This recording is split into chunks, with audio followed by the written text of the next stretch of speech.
მოგესალმებით. დღეს მოვამზადებ პანაკოტას. რისთვისაც დაგვჭირდება 300 გრამი ნაღები, 20%-იანი, 50 გრამი შაქარი, ჟელატინი 7 გრამი, რომელიც უკვე დავალბე წინასწარ, 200 გრამი ნებისმიერი კენკრა. და ჟოლოს გამოვიყენებ. ვანილი გემოვნებით. 300 გრამ ნაღებს დავუმატოთ 50 გრამი შაქარი. ვურიოთ, უნდა გაცხელდეს, გაიხსნეს შაქარი და არ უნდა ადუღდეს. რომ გაცხელდება, გადმოვდგათ ცეცხლიდან.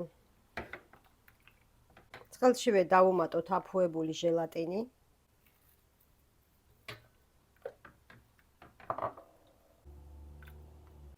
ბოლოს დავუმატოთ ვანილი.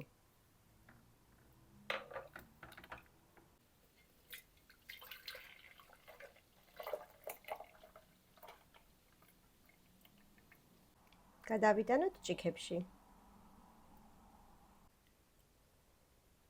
შევდგათ მაცივარში გამყარებამდე. 200 გრამ ჟოლოს დავაყაროთ 3 სუფრის კოვზე შაქარი და ხელის ბლენდერით გავთქვიფოთ.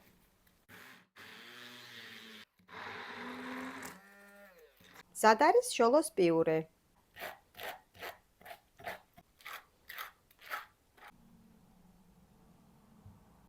გავიდა 4 საათი, ნახეთ როგორ გამყარდა ნაღები.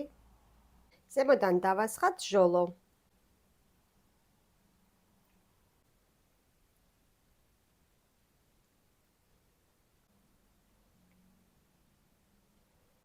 უგებრიელესი პანაკოტა უკვე მზად არის.